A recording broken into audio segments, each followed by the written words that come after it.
చెప్పండి జగన్ గారికి అసలు జీవితంలోనే సీఎం అవడనేమో తెలుగుదేశం నాయకుడు కేసు అంటున్నారు. మీరేమో అసలు ఎన్నోసార్లు అయిపోయాడు అంటున్నారు. మరి ఆయన తలుచుకుంటున్నాడా లేదా అసలు పరిస్థితి ఏంటి? ఈరోజు పయ్యవల కేసు కనీసం తన సొంత నియోజకవర్గంలో ఎమ్మెల్యేగా కూడా గెలవలేనాడు. దొడ్డిదారిన ఎమ్మెల్సీగా వచ్చి ఈ రోజు జగన్ గారిని మాట్లాడటం అనేది చాలా బాధాకరం. ఎందుకంటే ఈరోజు జగన్ సొంత పార్టీ పెట్టుకొని అజెండాతో జనాల్లోకి వెళ్ళి 67 సీట్లు గెలుచుకోవడం అనేది మామూలు విషయం కాదు. సో అలాంటి వ్యక్తిని మీరు సీఎం జీవితంలో కాలేరు అంటే అదేమన్నా జోష్యం ఏమైనా జ్యోతిష్కుడు అయ్యాడు ఈ మధ్య కొత్తగా, నాకైతే అర్థం కాలేదు. అండ్ రెండవది, ఆ రోజు చంద్రబాబు నాయుడు కూడా జగన్ గారి లాగా ఎన్టీఆర్తో విభేదించినప్పుడు కొత్త పార్టీ పెట్టి కొత్త ఎజెండాతో ప్రజల్లోకి వెళ్ళింటే ఆయన సత్తా ఏంటో వీళ్ళకి తెలుసుండేది. వెన్నుపోటు పొడిచి పార్టీ లాగేసుకొని ఈరోజు ప్రతి ఒక్కరికి కూడా మీకు రాజకీయం లేదు, మిమ్మల్ని రాజకీయంగా భూస్థాపితం చెప్తామనేది పిల్ల చేష్టల్లాగా అనిపిస్తున్నాయి. అండ్ రెండవది, మొన్న కూడా మీరు చూస్తే జగన్ గారు నిజాయితీగా జనాల్లోకి వెళ్ళాడు, వాళ్ళ అభిమానం పొందాడు. కానీ మీరు ఈరోజు జనాల అభిమానంతో గెలిచామంటారు. నిజంగా జనాల అభిమానంతో గెలిస్తే మీకు పవన్ కళ్యాణ్తో ఏం అవసరము, మోడీతో ఏం అవసరము? జగన్ గారు పార్టీ పెట్టిన కొత్తలో తాను ఎంపీగా వాళ్ళ తల్లి ఎమ్మెల్యేగా కంటెస్ట్ చేసేటప్పుడు మతోన్మాద పార్టీలతో జగన్ జత్తు కట్టాడు అనేసి ఎంత గందరగోళం చేశారు మనం చూసాం. అంటే జగన్ గనక పొత్తు పెట్టుకుంటే అది మతోన్మాద పార్టీ, ఈయన పొత్తు పట్టుకుంటే మాత్రం అది మంచి పార్టీ, ఇది పొలిటిక్స్ అంటారు. అది ఎంతవరకు బీజేపీ వాళ్ళకి ఇష్టమైన కలిసారు.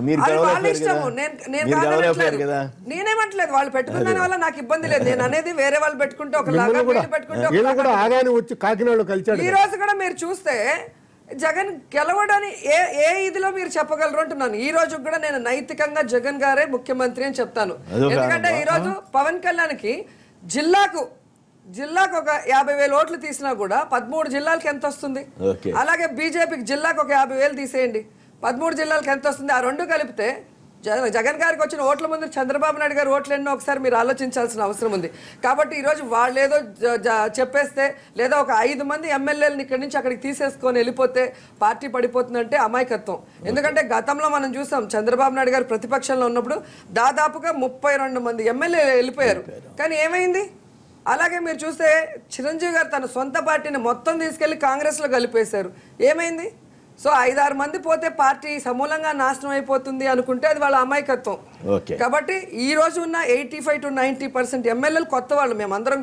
మేమందరం జగన్ గారి నాయకత్వం మీద నమ్మకంతో రాజశేఖర రెడ్డి గారు చేసిన గొప్ప పనికి ప్రజలు ఆశీర్వదిస్తే ఎమ్మెల్యేలు అయ్యాం. నిజంగా వాళ్ళకి ధైర్యం ఉంటే ఈ రోజు తీసుకున్న వెళ్ళిన వాళ్ళకి చెప్తున్నారు కదా, మేము అభివృద్ధి చూసి వెళ్ళాం. ఆ అభివృద్ధి జరుగుంటే వచ్చిన 5 మందితో రిజైన్ చేయించి ఎన్నికలకు వెళ్ళండి. కాదుగా ముద్దుకృష్ణ గారు వాళ్ళు ఏమన్నారంటే మీ 60 మంది రిజైన్ చేసి మీరే వెళ్ళండి, అప్పుడు గెలిస్తే అప్పుడు చూద్దాం అంటున్నాడు. అదే అంటున్నాను. వయసు అయ్యే కొద్దికి వాళ్ళకి మతిస్థిమితం అని వచ్చిందేమో నాకు అర్థం కాలేదు. కానీ ఒకసారి మేము అభివృద్ధి చేసాం, ప్రజలు మమ్మల్ని ఈరోజు సపోర్ట్ చేస్తున్నారు అని మీరు అంటున్నారు. మీరు ఇచ్చిన సలహాని మేము స్వాగతిస్తున్నాం. 62 మంది కాదు ఎంపీలతో కూడా మేము రాజీనామా చేయిస్తాం. మరి మీరు రాజీనామా చేసి ప్రజాక్షేత్రంలోకి రండి.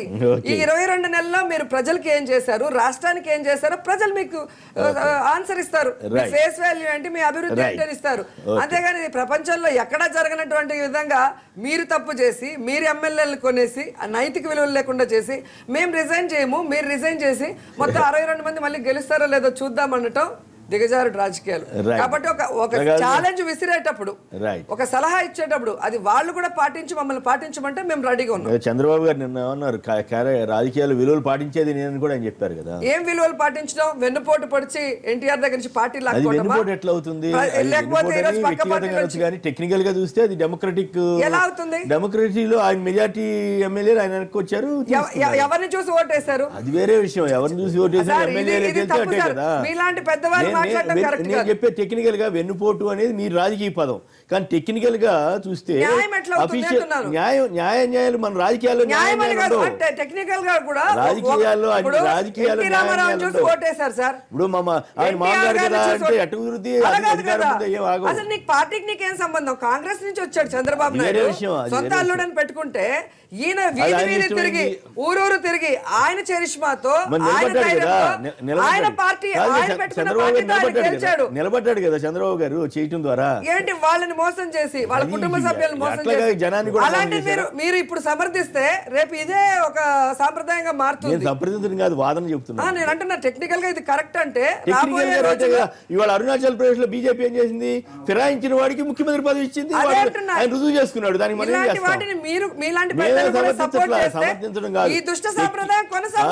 టెక్నికల్ గా చంద్రబాబు గారు టెక్నికల్ గా రైట్, మోరల్ గా రైటా కాదు అనేది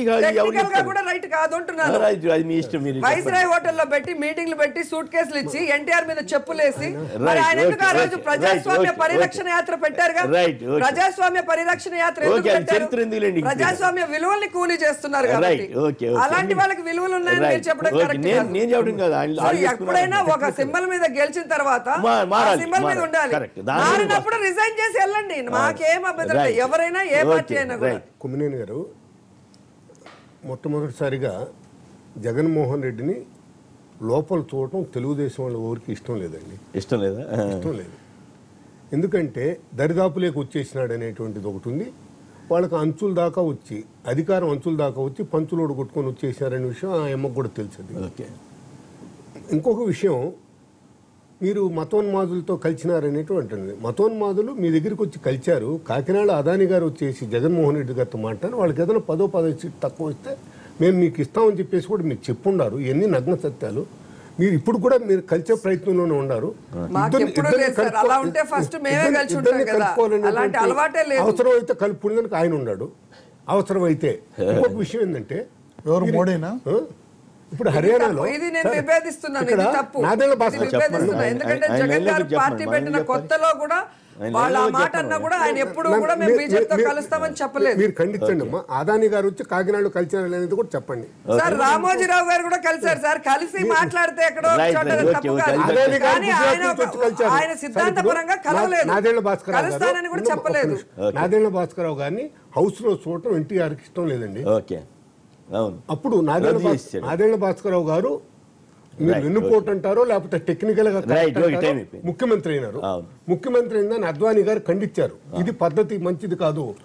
ఆయన కూడా వచ్చి పబ్లిక్ మీటింగ్ అడ్రస్ చేశారు. ఆంధ్రప్రదేశ్ చేశారు. వాజ్పేయి గారు అక్కడ ఖండించారు.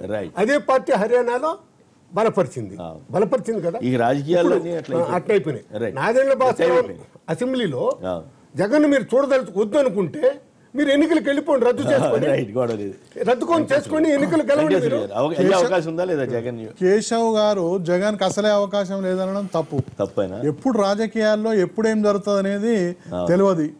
ఇవాళ అసలు చంద్రబాబు నాయుడు కంటిన్యూగా సీఎం ఉంటాడనే కూడా అనుకున్నారు, కానీ రాజశేఖర రెడ్డి గారు సీఎం అయ్యాడు. ఆ తర్వాత సెకండ్ టర్మ్ కూడా అయ్యాడు. ఎప్పుడు రాజకీయాల్లో ఎవరు ఏమవుతారనేది చెప్పడం, ఆయన అసలే కాడు జగన్ అనేది తప్పు. కానోడి 67 సీట్లు వచ్చినాయంటే అది మామూలు విషయం కాదు. కరెక్ట్. సత్యనారాయణ గారు మాట్లాడండి. సత్యనారాయణ గారు హలో, చెప్పండి. జగన్ ఉన్నాను సార్. మాట్లాడితే మతోన్మాద పార్టీ అని మాట్లాడుతా ఉన్నారు. ఈ రోజు దేశంలో ఏ విధమైన ఎన్డీఏ గవర్నమెంట్ పార్టీ అన్నారు. చంద్రబాబు నాయుడు గారు గతంలో అన్నమాట చెప్తున్నారు. గతంలో జగన్మోహన్ రెడ్డి గారు పార్టీ పెట్టిన కొత్తల్లో అన్నారు. అప్పుడే కదా, అంత ముందు కూడా మేము అనలేదు. మోడీతోనే సరే, అయినా కూడా వాడు కలిసారు వీడు కలిసారు, దాన్ని మనం ఏం చేస్తాం. మీరు కాకపోతే ఎవరైనా ఫస్ట్ అది ఖండిస్తా ఉన్నాను. రెండవది, వాళ్ళ పార్టీల పరంగా చూస్తే గతంలో మీరు తెలుగుదేశంలో ఉన్నారు, ఇప్పుడు వైఎస్ఆర్సీపీలో ఉన్నారు. సో ఈ పార్టీ ఈ వాల్స్ ఏమి గోడలు పెద్ద గట్టిగా లేవు, అంతా కూడా లూజ్. ఇవాళ మొన్న తెలుగుదేశంలో ఉన్న వాళ్ళు ఇవాళ వైఎస్ఆర్సీపీలో మెజారిటీ ఎమ్మెల్యేస్ ఉన్నారు. కాంగ్రెస్ లో ఉన్న ఎమ్మెల్యేలు ఎంపీలు కూడా ఇవాళ తెలుగుదేశం పార్టీలో ఉన్నారు. నేను అనేది ఏంటంటే ఇవాళ అట్లీస్ట్ మరి టైం సరిపోద్ది. సార్ సాక్షాత్తు చంద్రబాబు నాయుడు గారు గోద్రా ఇన్సిడెంట్ అప్పుడు ఇతను ముఖ్యమంత్రిగా పనికిరాడు, ఆంధ్రాకి వస్తే ఉరి తీస్తాను అన్నారు సార్. హైదరాబాద్. సూర్యప్రకాష్ గారు తెలుగుదేశం నేత లైన్ లో ఉన్నారు. సూర్యప్రకాష్ గారు గుడ్ మార్నింగ్ అండి. అక్కడ ఉన్న పెద్దలకు అందరికీ గుడ్ మార్నింగ్. మాట్లాడండి. మేడం, రోజా గారు పయ్యావల కేశవ్ గారు ఏమన్నా జ్యోతిష్కుడా అంటుందండి. జగన్మోహన్ రెడ్డి గారు జ్యోతిష్కుడా అండి. సంవత్సరం లోపల గవర్నమెంట్ పడగొడతా, నేను అధికారంలోకి వస్తా, మీరు నాకు 21 మంది టచ్ లో ఉన్నారని జగన్మోహన్ రెడ్డి గారు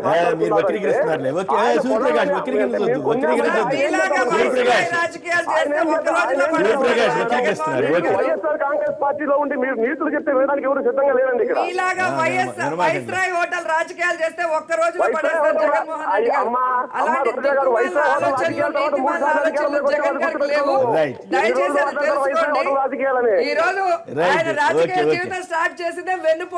సూర్యప్రకాష్ గారు మీరు వక్రీకరిస్తున్నారు. నేను మొత్తం ఫాలో అయ్యాను, అది వేరే విషయం. కానీ ఆవిడ రోజా గారిని అసెంబ్లీలోనే ఉంచే దానికి ధైర్యపడుతున్నారు కదా టీడీపీ వాళ్ళు. దానికి కూడా మీరు సమాధానం చెప్పాలి. నాకు చాలా గౌరవం ఉంది. ఈ రోజు నేను ఒకటి చెప్పాలనుకుంటున్నా. ఎన్టీవీలో వాళ్ళు వెళ్ళిపోతున్నారు, వీళ్ళు వెళ్ళిపోతున్నారు అని వేస్తున్నారు. సో ఏదైనా వేసుకోనండి, కానీ మీ ఛానల్ కి ఒక విలువ ఉంది, మాకు గౌరవం ఉంది. ఒకరు వెళ్తున్నారని మీరు వేసినప్పుడు వాళ్ళు వెళ్ళట్లేదని వాళ్ళు ఖండించినప్పుడు అది వేయట్లేదు, అది ఒక బాధాకరం.